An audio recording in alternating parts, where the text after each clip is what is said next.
the 17th of May 1944, and Lieutenant Phil Adair is in charge of a flight of Burma Banshees, 4 planes painted with screaming, sharp-toothed skulls.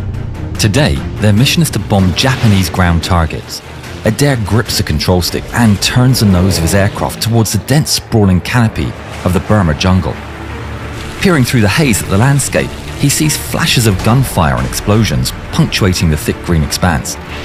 American-trained Chinese forces are in a desperate battle against the Japanese army.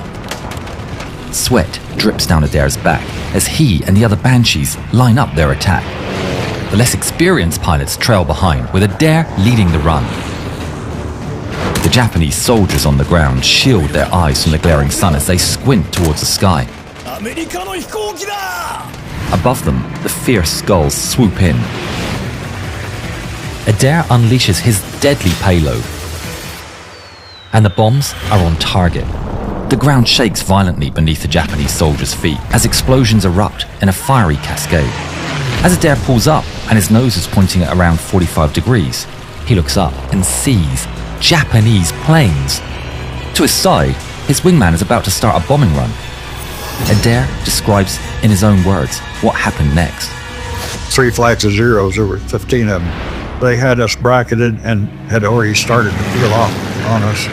They weren't coming after me, they were coming after my wingman and the other 2 guys, so I yelled at him. Bandits, 11 o'clock high. Adair is an experienced pilot, but his wingman, O'Connor, who Adair affectionately called Little Okie, doesn't have the benefit of Adair's experience. I called him and I said, "Little Okie, make sure you've got your tanks and your bombs off." And turn right into the clouds to get away from the Zeros. O'Connor immediately drops his bombs, but his tank is stuck. 4 enemy planes are already closing in on him. He enters a hard turn to evade the incoming Japanese fighters. Adair sees all 5 planes disappear into a cloud bank. The remaining Japanese fighters fan out and lock on to the remaining Americans. But Adair is already coming to the rescue of his wingman. He accelerates and turns into the cloud bank to follow O'Connor. But when he comes out the other side, there's no sign of Little Okie. Adair describes the scene. When I came out into the open again, I was looking to see if I could spot any P40s, and I didn't, but I spotted a flight of 4 Zeros on the other side of this open clearing, and they were heading towards me, so I headed towards them. Adair gets the leader in his sights, waits, and fires. Tracers snake out towards the Japanese, but before they're in range, the Japanese fighters pull away. Adair flies into cloud to evade further pursuit, but when he emerges into clear skies once again, there are Japanese fighters still around. Another flight of 4 aircraft comes into view. I did the same thing with them. I headed towards them, and the first 3, they all broke to the left before they got in range. But the number 4 man didn't do that. He kept coming. So I waited until I was sure that he was in range, and the instant I squeezed the trigger, his airplane just disintegrated. I must have hit him dead center because the airplane just flew apart. With 1 plane down, Adair quickly maneuvers back into the cloud bank. I could see an airplane that had spotted me and headed towards me. And I headed towards him, and he kept coming and coming. When he got to looking pretty big in my sights, I figured, well, he's well within range now, so I squeezed the trigger and I was shooting at him, and he was shooting at me. I couldn't see the bullets, but I knew what he was doing. I could see tracers. And all of a sudden, the canopy got so big in my gun sight that I knew he was real close. And he went right over the top of my airplane, and when he did, he was close enough that I could both hear and feel this whump as he went by. As he went by, I rolled over and started to get down to a lower level, and as I did, when I was upside down, I could see a Zero that was painted a bright green on the top, shiny as could be. Whoa, that's cool. So after he went by, I looked and there was a Zero come from the other direction down lower than me. Using the advantage of altitude, Adair turns the plane and expertly swings in towards the rear of the Japanese fighter. the Japanese Hayabusa, or Peregrine Falcon, drifts towards Adair's sights. And Adair catches the Japanese plane with a deflection shot. The wing disintegrates and the fuselage rolls over, plummeting towards the rocks below. So I knew that was two that I had shot down there, and I had shot at several others, and no idea whether I'd hit them or not. Adair is now on his own and in the open. At this stage, he's pretty shot up and fuel is running low. He needs to get back to base. Turning to the north and home, he's horrified to see 5 more Japanese planes. Outnumbered and without an altitude advantage, all Adair can do is turn and run.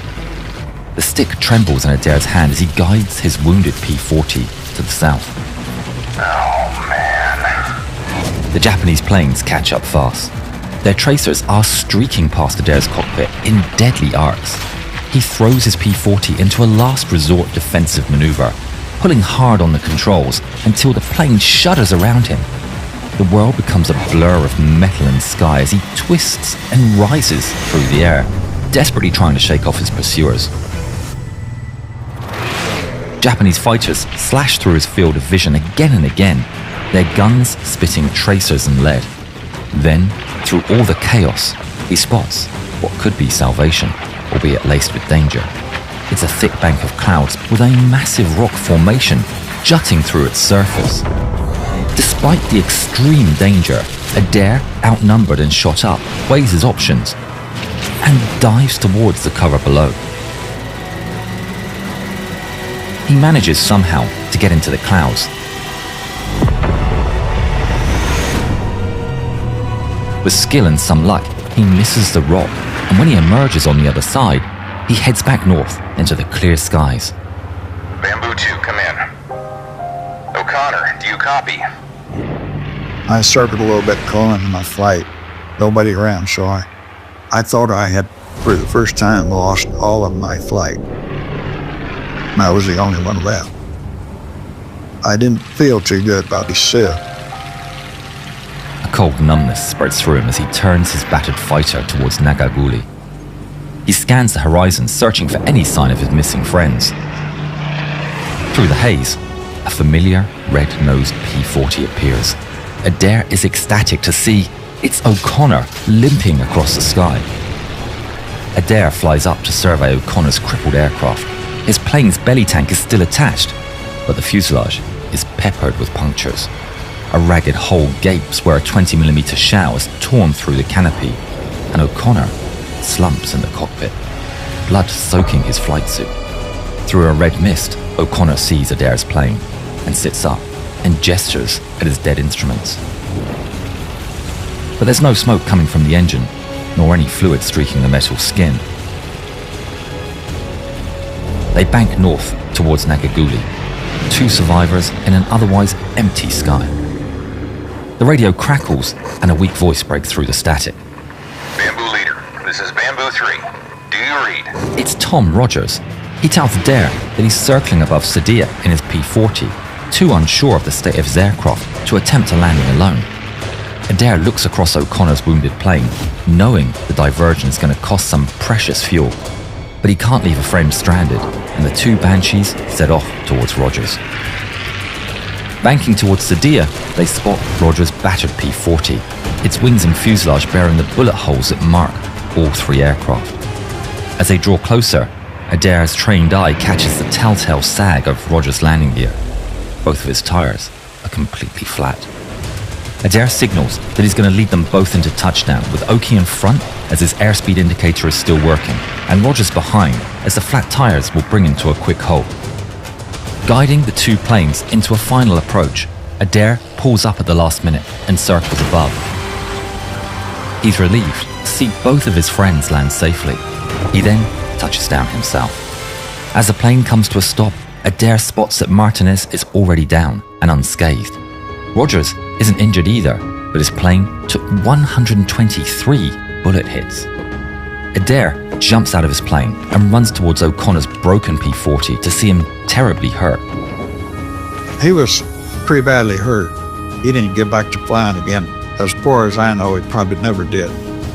He survived, but he died several years later from the wounds on his left side where the cannon shell went off and took the canopy away. Despite O'Connor's injuries, 4 men flew out and 4 men flew home to tell the tale. That Adair is some pilot. Did you hear about the time he turned upside down to make it home? Watch this film and find out.